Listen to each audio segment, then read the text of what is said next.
Allez, continuons maintenant sur le cinquième quiz. Alors, la question était de comment les scientifiques détectent-ils les trous noirs? Donc, quatre possibilités, hein, comme d'habitude, soit en observant la lumière qu'ils émettent, soit en étudiant l'effet de leur gravité sur les objets environnants, soit en écoutant les ondes sonores qu'ils produisent, soit en observant leur couleur noire caractéristique. Alors, vous avez été à peu près 220 participants à répondre à cette question. Essentiellement, vous avez été donc nombreux à répondre correctement, 94%. Sinon, quand même, il y a 4% de personnes qui ont quand même répondu en observant la lumière qu'ils émettent. Alors, sachez que ce n'est pas de votre faute, c'est juste un petit piège que je vous ai mis. Voilà, c'est un petit piège. Si vous aviez vraiment suivi correctement l'épisode, normalement, vous auriez pu éliminer cette possibilité. Après, bien sûr, il y avait en écoutant les ondes sonores hein, qu'ils produisent, donc là, il y a 0%. Bien sûr, ça coule de source. Et après, bien sûr, en observant leur couleur noire caractéristique. Mais bon, là aussi, c'est une fausse information. Alors, pour expliquer un petit peu plus en détail cette réponse, il va falloir expliquer un petit peu en détail, en gros que, donc je me répète, mais les trous noirs ne laissent pas échapper de lumière. Donc du coup, de facto, ils sont invisibles au télescope optique classique. Mais leur présence et leur propriété, elle peut être déduite grâce aux effets gravitationnels qu'ils exercent sur leur environnement. Alors pourquoi? Je vais essayer de justifier un petit peu. Donc de premier abord, déjà, nous avons l'effet gravitationnel.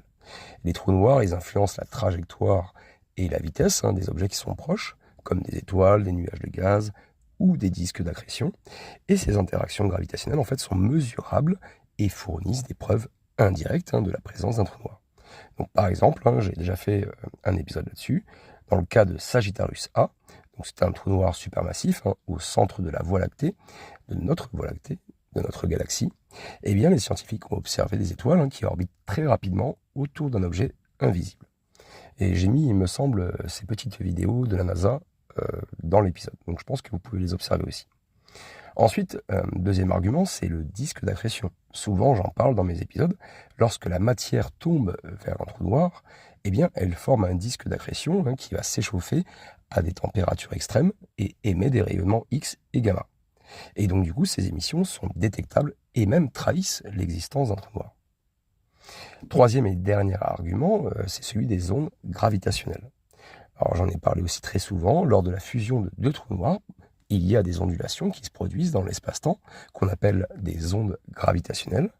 Et ces ondes, en fait, sont détectées hein, pour la première fois par LIGO en 2015 et qui confirment donc l'existence hein, et les propriétés des trous noirs. Alors, je ne sais pas si c'est utile de le rappeler, mais pourquoi les autres réponses sont incorrectes?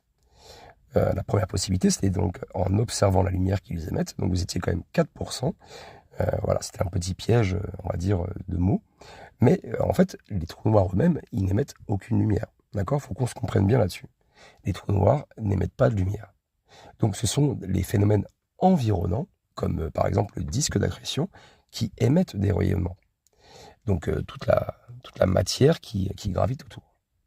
Donc dire que les trous noirs émettent de la lumière serait vraiment une confusion. D'accord? Ensuite, il y avait donc la deuxième possibilité, mais celle-ci, effectivement, vous étiez 0%. Hein. Alors oui, les ondes sonores hein, ont nécessité un milieu, enfin, les ondes sonores ont nécessité un milieu matériel hein, pour se propager, comme l'air ou l'eau. Mais donc, comme tout le monde le sait, hein, l'espace est vide et donc le son ne peut pas voyager. Donc, les trous noirs n'émettent pas d'ondes sonores détectables. Troisième possibilité, hein, donc c'était en observant les couleurs noires caractéristiques, hein, bien sûr. Alors, les trous noirs ne possèdent pas de couleur. Voilà, comprenez bien que, en fait, c'est pas une couleur visible, donc ça n'émet aucune lumière. En fait, leur noirceur, si on peut dire, est due en fait à leur capacité d'absorption de la lumière incidente, celle qui commence à rentrer dedans. Et donc, ce n'est pas une couleur en fait, mais une absence totale de lumière. D'ailleurs, ça me fait penser, il y a une montre qui a été inventée dernièrement, il n'y a pas très longtemps, enfin, je pense qu'il y a quelques années, et qui en fait revêtue d'une matière qui absorbe presque 99% de la lumière. Et donc du coup, vous voyez juste les lumières, enfin pas les lumières, n'importe quoi, les aiguilles de l'horloge, mais vous ne voyez pas le bracelet, le cadran et tout ça. Voilà. Si vous cherchez sur Internet, hein, vous trouverez facilement. Alors comme d'habitude, hein, bien sûr, les points clés à retenir dans cette bonne réponse, ce sont effectivement que les trous noirs sont détectés, hein, donc en étudiant les effets gravitationnels sur les objets environnants, et ces effets, ils incluent des orbites perturbées, des émissions de rayons X ou gamma, et des phénomènes, hein, qui sont liés au disque d'accrétion. On a aussi donc les ondes gravitationnelles, donc ces ondulations dans l'espace-temps confirment également l'existence et les propriétés des trous noirs, donc en particulier, hein, lorsque on peut observer des fusions de trous noirs, et aussi le rôle des environnements proches, donc les trous noirs, ils agissent comme des ombres gravitationnelles, hein, qui sont révélées par leur interaction avec la matière et l'énergie autour d'eux. Et donc voilà, moi ce que j'aime bien dans ces questions, c'est que ça met en avant la complexité et l'ingéniosité, hein, des méthodes qui sont utilisées par les scientifiques, hein, pour détecter et étudier, hein, des objets qui sont invisibles. Voyez, et donc ça souligne l'importance des technologies avancées, hein, comme les télescopes à rayons X, comme Chandra, et les détecteurs d'ondes gravitationnels, LIGO et Virgo, qui donc nous aident dans notre compréhension, hein, de l'univers. Allez, passons à la 6e question. Alors, concernant ce quiz, ce 6e quiz, j'ai constaté effectivement qu'il y avait bien moins de participation. Pourquoi, je ne sais pas. Vous étiez 55 personnes à répondre à ce quiz, et dans les 55 personnes, 96% de personnes ont bien répondu à la question. La question, c'est que se passe-t-il lorsqu'un objet franchit l'horizon des événements d'un trou noir? Donc il y avait plusieurs possibilités, et vous étiez donc quand même 4% à dire qu'il était immédiatement détruit. Bon, les autres options, il peut encore s'échapper s'il va assez vite, vous étiez 0%, et il devient invisible mais reste en place, donc 0%, et par contre vous étiez 96% à répondre, il est inévitablement attiré vers la singularité, donc vous avez bien répondu. Alors je vais vous expliquer un petit peu pour les 4%, pourquoi vous vous êtes trompé.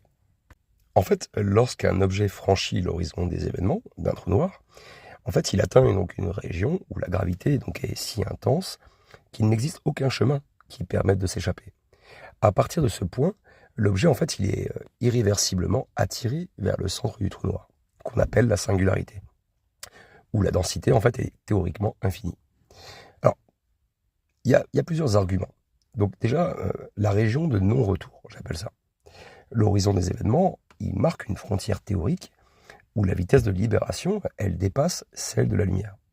Et vu que rien ne peut dépasser la vitesse de la lumière dans l'univers, eh bien, il est impossible pour quoi que ce soit, y compris la lumière elle-même, de s'échapper. Et ça, c'est un fait. Voilà. Après, vous avez le deuxième argument, c'est l'effondrement gravitationnel. Alors, une fois que c'est franchi, vous avez toute matière ou rayonnement qui va suivre en fait une trajectoire qui est inexorablement dirigée vers la singularité en raison de la déformation extrême de l'espace-temps. Et donc cet effet, c'est une conséquence directe de la théorie de la relativité générale. Troisième argument, et le dernier, c'est en fait, en gros, vous avez un observateur qui est externe. D'accord ? L'objet, il semble ralentir à mesure qu'il s'approche de l'horizon des événements, et en raison de la dilatation temporelle gravitationnelle, eh bien, on a l'impression qu'il se stoppe presque. Presque, il est comme figé, en fait. Mais donc, pour l'objet lui-même, le passage, lui, il est rapide, mais il se dirige directement vers la singularité.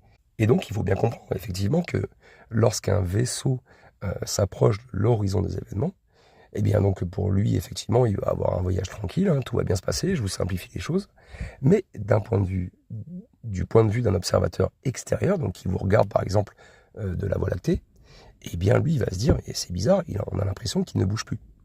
Parce que pour lui, en fait, vous rentrez en fait dans une zone où l'effet gravitationnel est tellement intense qu'il ralentit le temps.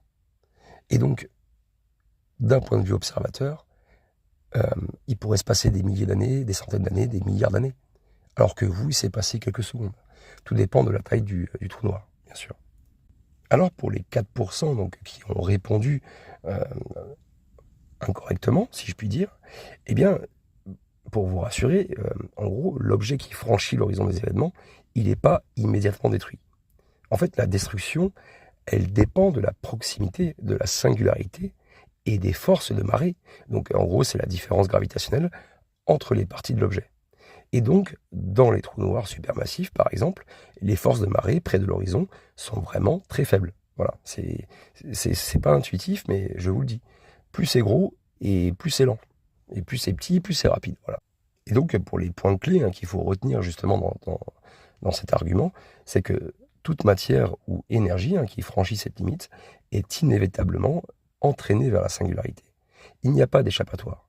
Ni la lumière, ni les particules, ni même les ondes gravitationnelles ne peuvent s'échapper une fois l'horizon franchi. Et comprenez aussi que la destruction de l'objet, elle dépend de la taille du trou noir et des forces de marée qui sont à proximité de la singularité. Mais elle n'est pas immédiate au moment du passage. J'espère que vous comprenez bien. Et donc ça montre un peu parfaitement quand même l'un des concepts, si je puis dire, les plus fascinants des trous noirs. C'est en gros leur capacité à capturer en fait tout ce qui franchit l'horizon des événements. Voilà. Selon moi, c'est un point crucial pour comprendre un petit peu leur rôle dans l'univers et leur nature unique selon les lois de la relativité générale. Allez, passons à la question suivante, au quiz suivant.